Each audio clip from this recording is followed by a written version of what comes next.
नमस्कार दोस्तों, आप सभी का स्वागत है एग्जाम मंथन 24/7 पर। देखिए, आज मैं पॉलिटी की सीरीज में एक और वीडियो लेकर आया हूं आपके लिए, जो है आपकी राज्य के नीति निर्देशक तत्व यानी directive principles of state policy.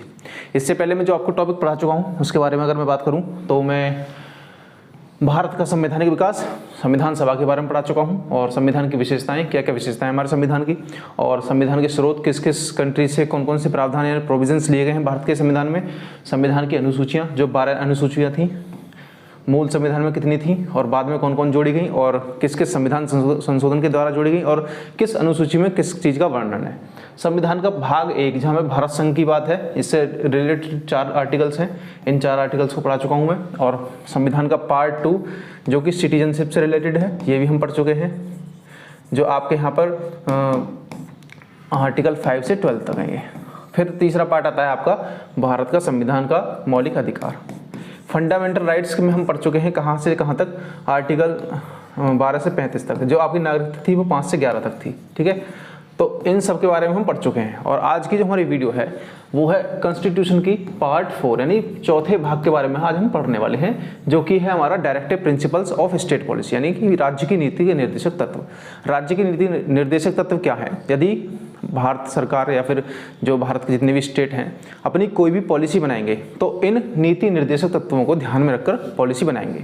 यानी कि ये एक तरह से जो सिद्धांत हैं जितने भी, ये एक तरह से गाइड का काम करते हैं कि किसी भी स्टेट गवर्नमेंट के लिए या फिर भारत संघ के लिए। तो इन पॉलिसीज़ का निर्धारण करते समय, मान लीजिए गवर्नमेंट कोई भी पॉलिसी बना रही है, इन पॉलिसीज़ का निर्धारण करते समय ये गवर्नमेंट इन्हें इंक्लूड करेगी, लेकिन ये एनफोर्सेबल नहीं है, यानी कि इन्हें ज़बरदस्ती लागू नहीं करवाया जा सकता। जैसे फंडामेंटल राइट के बारे में हम बात करें कि यदि आपके मौलिक अधिकारों का हनन होता है तो आप सीधे सुप्रीम कोर्ट या फिर हाई कोर्ट जा सकते हैं। लेकिन इस DPSP यानी directive principles of state policy के केस में यदि सरकार इन डायरेक्टिव प्रिंसिपल्स को अपनी पॉलिसीज में इंक्लूड नहीं करती है तो आप इनके खिलाफ किसी भी कोर्ट में नहीं जा सकते, क्योंकि गैर न्यायोचित प्रकृति के हैं, ठीक है। तो ये सरकार इन्हें अपनी पॉलिसीज में शामिल करे या ना करे, सरकार की इच्छा पर निर्भर करता है। आप इनके अगेंस्ट किसी भी कोर्ट में नहीं जा सकते, ठीक है। अब अगर हम बात करें तो इन DPSP का मुख्य उद्देश्य क्या है, तो इनका मुख्य उद्देश्य है एक लोक कल्याणकारी राज्य की स्थापना करना, यानी कि पब्लिक के वेलफेयर के लिए काम करना, ऐसी नीतियों का निर्धारण करना सरकार के द्वारा जिससे पब्लिक का वेलफेयर हो सके, ठीक है। अब मैंने आपको बता दिया ये गैर न्यायोचित प्रकृति के हैं। यदि गवर्नमेंट इन्हें अपनी पॉलिसीज में इंक्लूड नहीं कर रही है तो आप इनके अगेंस्ट किसी भी कोर्ट में नहीं जा सकते, ठीक है। थर्ड वन इज लागू करने के लिए बाध्य नहीं। मैं आपको बता चुका हूँ कोई भी गवर्नमेंट इन्हें लागू करने के लिए बाध्य नहीं है, ठीक है। तो ये 3 इसकी विशेषताएं थी। अगर हम आगे अब बात करें तो नीति निर्देशक तत्वों के बारे में कुछ फैक्ट्स हैं, इनके बारे में पढ़ लेते हैं कि जो DPSPs हैं, ये DPSP संविधान की प्रस्तावना में सामाजिक, आर्थिक और राजनीतिक 3 प्रकार के न्याय की बात की है। मैंने आपको प्रस्तावना वाले पार्ट में पढ़ाया था, प्रस्तावना में पढ़ा चुका हूँ मैं। और स्वतंत्रता, समानता और बंधुत्व की भावना पर आधारित है, यानी कि ये सामाजिक विकास के लिए प्रेरित करते हैं, ठीक है। आर्थिक लोग से बराबर हो सके व्यक्ति, जितने भी भारत में आर्थिक रूप से बराबर हो, उनके बीच में कोई भी गैप ना हो, उसके लिए पॉलिसीज में इन्हें शामिल किया जाए, ये यहाँ पर निर्धारण करते हैं। और देखिए यहाँ पर समानता की भावना को भी इंक्लूड करते हैं, स्वतंत्रता की भावना को भी और बंधुत्व की भावना को भी, ठीक है। तो ये आपके इसके कुछ फैक्ट हो गए। अब इसके बारे में अगर हम बात करें, मैं आपको बता चुका हूँ ये लोक कल्याणकारी राज्य की स्थापना करना इसका मुख्य उद्देश्य।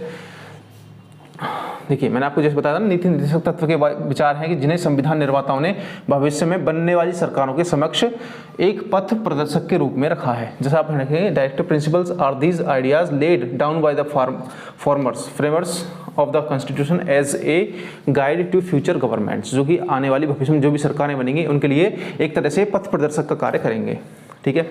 अगर हम संविधानिक उपबंध की बात करें कि कॉन्स्टिट्यूशन में कहाँ पर इनका प्रोविजन है, तो मैं आपको बता चुका हूँ संविधान के पार्ट 4 में इनका डिस्क्रिप्शन है। और 36 to 51 यानी आर्टिकल 36 से लेकर 51 तक इन सारे डायरेक्टिव प्रिंसिपल्स का आपको उल्लेख देखने को मिलेगा, जिन्हें हम आगे भी पढ़ने वाले हैं कि 36 से लेकर 51 तक कौन कौन से आपके प्रोविजन से रिलेटेड। और ये भारत के संविधान में आयरलैंड के संविधान से प्रेरणा स्रोत हैं, यानी इन्हें भारत के संविधान में आयरलैंड के संविधान से लिया गया है, ठीक है। आप इस तरह से याद रख सकते हैं। और मैंने आपको बताया था कि न्यायालय द्वारा प्रवर्तनीय नहीं है, यानी एनफोर्सेबल नहीं है, यानी जबरदस्ती लागू नहीं किया जा सकता। अब बात आती है आर्टिकल 36 की। आर्टिकल 36 जो कहता है वो यहाँ पर कहता है राज्य की परिभाषा। जो राज्य है मैं आपको बता चुका हूँ, आर्टिकल 12, ठीक है। आर्टिकल 12 हम पढ़ चुके हैं फंडामेंटल राइट में, वहाँ पर भी राज्य की परिभाषा की बात की गई थी, जैसे विधान परिषद, विधानमंडल और संसद द्वारा स्थापित संस्थाएं वगैरह जो भी हैं ये आपके राज्य के अंतर्गत आती हैं। तो ये जो राज्य की परिभाषा है वो वही परिभाषा है जो कि आपकी संविधान के पार्ट 3 में आर्टिकल 12 में थी, तो ये हम पढ़ चुके हैं, ठीक है।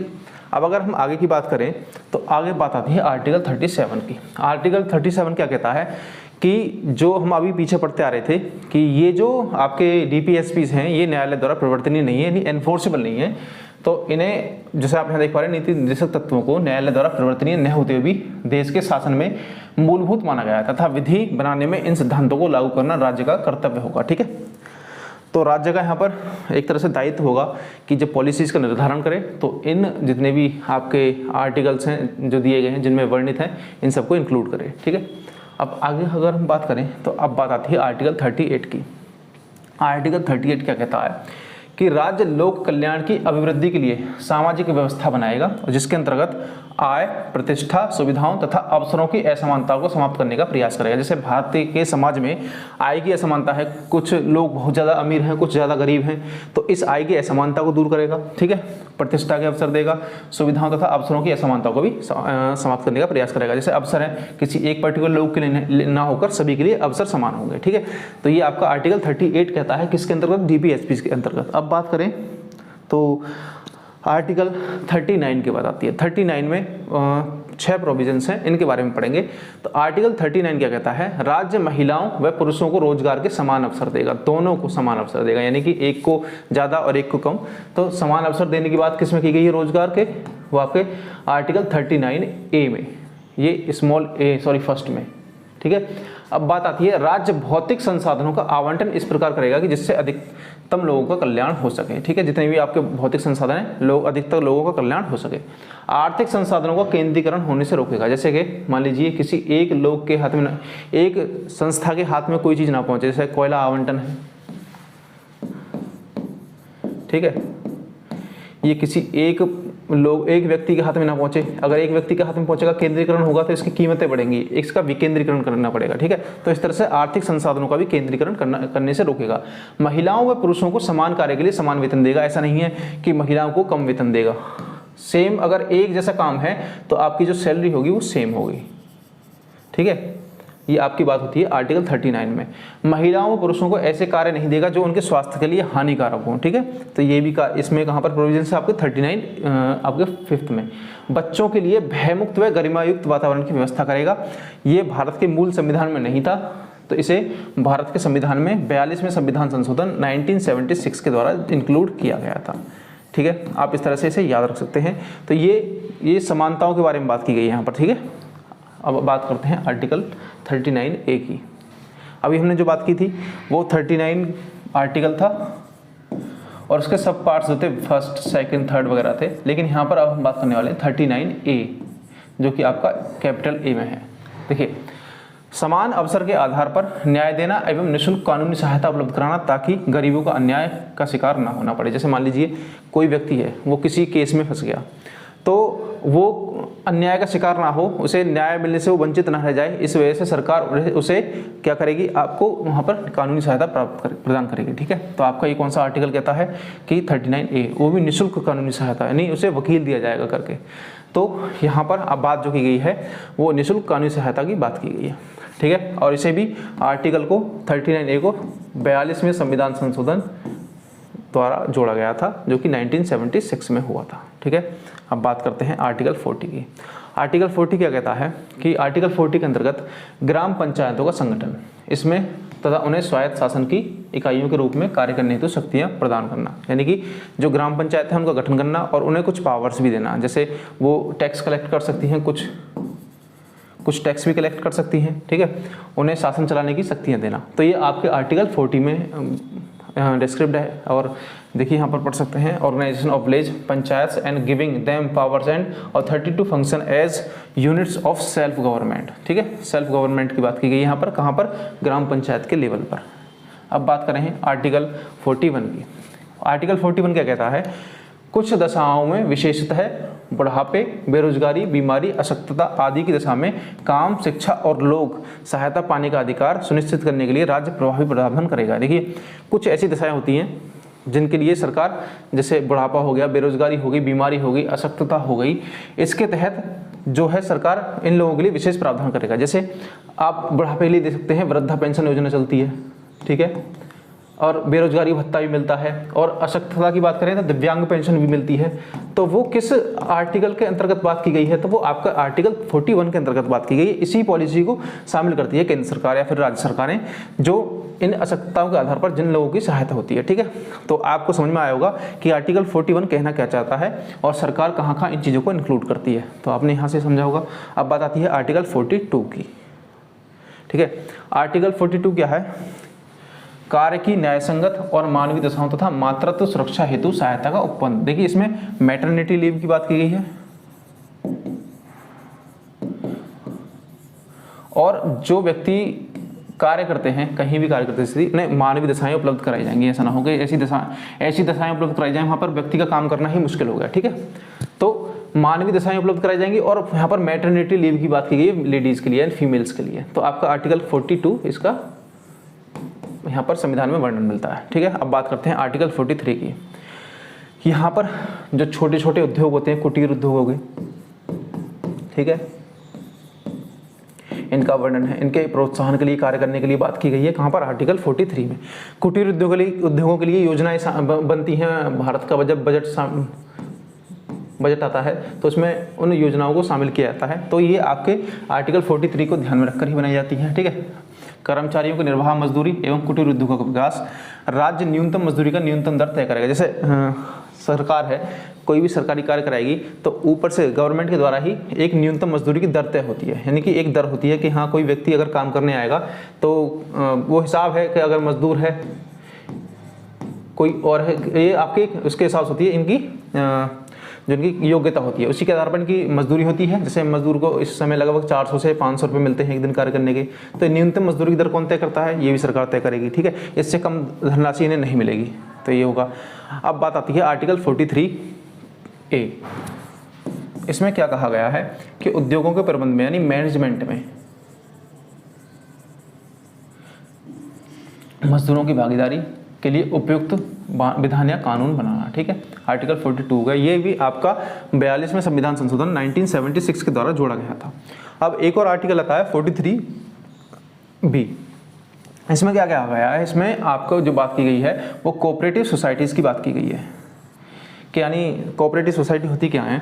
मान लीजिए कुछ लोग हैं वो कुछ कार्य करना चाहते हैं तो वो मिलकर एक संस्था बनाते हैं। जैसे मान लीजिए मिलकर कार्य करते हैं, कोई खाता खोल लिया बैंक में इन 3 लोगों ने खाता खोला और ये हर महीने कुछ पैसे डालते हैं और इस तरह से इनकी पैसे जमा पूंजी बैंक में इकट्ठी होती है और वो इसे जब किसी भी व्यक्ति को जरूरत पड़ेगी तो वो निकाल सकता है और यूज कर सकता है। तो ये एक तरह से सहकारी समितियाँ हो गई, ठीक है। ये 97वें संविधान संशोधन 2011 द्वारा जोड़े गए थे, ठीक है। अब आपकी हो गई है 43 की बात। अब आर्टिकल 44 की बात करते हैं। आर्टिकल 44 क्या कहता है, वो बात करता है uniform civil code. Uniform civil code इसका मतलब क्या है कि सभी भारत के नागरिकों के लिए एक जैसा कानून। जैसे फिलहाल जो भारत में हिंदू हैं और मुस्लिम्स हैं, तो हिंदुओं को एक शादी करने का अधिकार है लेकिन मुस्लिम्स 4 शादियां कर सकते हैं। ये इनके धर्म के हिसाब से वैलिड है और भारत के धर्म में एक ही शादी करने का प्रावधान है, लेकिन ये एक जैसा प्रावधान तो नहीं हुआ, ठीक है। तो इसी वजह से सभी लोगों के लिए एक जैसा कानून हो, तो इसमें बात की गई है आपके आर्टिकल 44 में। अब आपको एक कमेंट में आंसर बताना है कि सबसे पहले समान नागरिक संहिता जो मैंने आपकी यूनिफॉर्म सिविल कोड की बात की गई थी वो किस स्टेट में लागू की गई। स्टेट का नाम आपको कमेंट में बताना है और मैं आपको हिंट भी देता हूँ, भारत का सबसे छोटा राज्य है, ठीक है। छोटा नहीं, ठीक है। आप भारत के पश्चिमी तट पर पड़ता है, आप इस तरह से ध्यान कमेंट बताइए, ठीक है। अब बात करते हैं नेक्स्ट आर्टिकल 45। आर्टिकल 45 क्या कहता है कि सभी बालकों को 14 वर्ष तक यानी 14 वर्ष तक आयु पूरी करने तक निःशुल्क और अनिवार्य शिक्षा दी जाएगी। और ये किस संविधान संशोधन के द्वारा जोड़ा गया था? ये जो प्रावधान है मौलिक अधिकार और मौलिक कर्तव्य में जोड़ा गया था आपका 86वें संविधान संशोधन 2002 द्वारा। और आर्टिकल 45 में भी इसकी बात की गई है। ये मूलतः भारत के संविधान में था, लेकिन ये फंडामेंटल राइट और फंडामेंटल ड्यूटी कब बनाया गया था आपका, ड्यूटी ये आपका बनाया गया था आपका 86वें संविधान संशोधन 2002 के द्वारा। ठीक है, आपका जो आर्टिकल 21A कहता है वो 6 से 14 वर्ष के बच्चों के लिए बात करता है, लेकिन यहाँ पर जो बात की गई है आर्टिकल 45 में वो शुरू से है। जैसे आंगनवाड़ी वगैरह हो गए, आंगनवाड़ी में भी बच्चे पढ़ते हैं, तो आंगनवाड़ी वाले बच्चे भी इसमें इंक्लूड हो गए। ठीक है, तो यहाँ पर 14 वर्ष तक के बच्चों को निःशुल्क और अनिवार्य शिक्षा देने का प्रावधान है आर्टिकल 45 में। अब बात करें अगर हम आगे तो आर्टिकल 46 आता है। तो यहाँ पर आर्टिकल 46 का है अनुसूचित जातियों, अनुसूचित जनजातियों और अन्य दुर्बल वर्गों की शिक्षा और अर्थ संबंधी हितों की अभिवृद्धि एवं सामाजिक न्याय सुनिश्चित करना। देखिए अब जैसे हमने बात की ना, यहाँ पर SC STs के लिए विशेष प्रावधान करने की बात की गई आर्टिकल 46 में। तो ये फंडामेंटल राइट में भी है, आपने पढ़ा होगा। तो फंडामेंटल राइट जो है आपका आर्टिकल 15 और आर्टिकल 16 इससे संबंधित है। ठीक है, उसमें बात की गई है इनके विशेष प्रावधान के रिलेटेड जो आप यहाँ पर पढ़ रहे हैं। तो ये आपका 46 हो गया। ठीक है, आर्टिकल 47 की अगर हम बात करें तो आर्टिकल 47 कहता है स्वास्थ्य के लिए नुकसानदायक नशीली दवाओं, मदिरा, ड्रग के इन पर प्रतिबंध। ठीक है, लेकिन इन्हें औषधीय प्रयोजन के लिए, यानी कि जब जैसे ये मेडिसिन के रूप में प्रयुक्त की जा सकती हैं। अगर ये चीज़ें मेडिसिन के लिए प्रयुक्त हो रही है, जैसे मान लीजिए ड्रग्स हैं, दवाइयाँ हैं, ठीक है, यहाँ पर आपकी एल्कोहल है, ये आपके दवाइयों में भी यूज होता है, तो यहाँ पर इसे हम यूज कर सकते हैं। पोषाहार स्तर और जीवन स्तर को ऊंचा करना, यानी पोषाहार स्तर जो आपका है उसे कैसे ऊंचा कर सकते हैं, वो यहाँ पर इसका एग्जांपल कहाँ देखने को मिलेगा? जो गवर्नमेंट स्कूल्स में मिड डे मील स्कीम चलती है MDM, तो वो इस आर्टिकल के अंतर्गत ही आती है, क्योंकि वहाँ पर जो है बच्चों के पोषण स्तर को ऊंचा करने के लिए ये योजना चलाई जा रही है MDM की। ठीक है, तो आर्टिकल 47 को ध्यान में रखकर ही MDM की योजना चलाई गई। तो आपका आर्टिकल 47 हो गया। अब बात करें आर्टिकल 48 की। तो आर्टिकल 48 में कहते हैं कृषि और पशुपालन को आधुनिक और वैज्ञानिक प्रणालियों से करना। देखिए कृषि और पशुपालन तो भारत में पहले से भी हो रहा था और अब भी हो रहा है, लेकिन उसके उत्थान के लिए हमें वैज्ञानिक प्रणालियों को भी अपनाना पड़ेगा। जैसे भारत में पहले खेती होती थी, लेकिन अब ग्रीन रेवोल्यूशन जब भारत में आया तो ग्रीन रेवोल्यूशन के द्वारा खेती में उपज को बढ़ाया गया। ठीक है, तो वो वैज्ञानिक तकनीक ही थी जिससे वो वहाँ पर आपके उपज को बढ़ा दिया गया। आजकल जो फर्टिलाइजर्स यूज करते हैं हम, वो भी कहाँ पर, फर्टिलाइजर्स भी आपके किसके द्वारा, वैज्ञानिक तकनीक के द्वारा बने हुए होते हैं। तो ये यहाँ पर आर्टिकल 48 में बात की गई थी। ठीक है, अब आर्टिकल 48A की बात करें तो आर्टिकल 48A क्या कहता है? पर्यावरण के संरक्षण व संवर्धन तथा वन एवं वन्य जीवों की रक्षा करने का प्रयास करना। और ये भारत के संविधान में 42वें संविधान संशोधन द्वारा जोड़ा गया। देखिए ये जोड़ा गया आपका 42वें संविधान संशोधन 1976 के द्वारा। ऐसा क्यों? क्योंकि 1972 में एक एक्ट आया था वन्यजीव संरक्षण अधिनियम। ठीक है, वन्यजीव संरक्षण अधिनियम आपको कब आया था? 1972 में। तो उसके बाद जब ये अधिनियम पारित हो गया तो इसे एक राज्य का कर्तव्य बनाया गया कि राज्य भी इस ओर कार्य करेगा इनके संरक्षण के लिए। ठीक है, तो ये बात होगी आपकी आर्टिकल 48A की। अब अगर हम बात करें 49 की, तो आर्टिकल 49 कहता है जितने भारत में पुराने स्मारक वगैरह हैं, ठीक है, आपके स्मारक हो गए, इमारतें हो गई, जैसे मैं आपको एग्जाम्पल के तौर पर बताता हूँ, आपकी कुतुब मीनार हो गई। ठीक है, कुतुब मीनारों के अलावा आपका रेड फोर्ट हो गया। ठीक है, ताजमहल हो गया। तो इनके संरक्षण के लिए जो सरकार प्रयास करेगी वो किस आर्टिकल में बात की गई है? आपका आर्टिकल 49 में बात की गई है। ठीक है, तो उनका संरक्षण करने का प्रावधान आर्टिकल 49 के अंतर्गत आता है। अब बात करें आर्टिकल 50 की, तो आर्टिकल 50 जो कहता है वो आपकी कार्यपालिका और न्यायपालिका के पृथक्करण की बात करता है। यानी कि आपकी जुडिशरी जो है,